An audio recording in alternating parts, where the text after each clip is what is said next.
την διασκευή του μυθιστορήματος που είχε διαβάσει πριν από χρόνια και είχε ενθουσιαστεί μαζί του ο Γιώργος Λάνθιμος, του Άλιστερ Γκρέι. Ο Τόνι Μακναμάρα,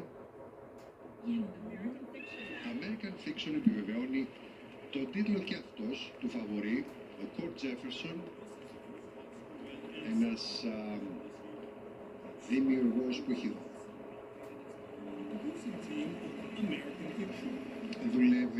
δουλέψει στην τηλεόραση. Εδώ λοιπόν διασκεύασε το Eraser του Percival Everett.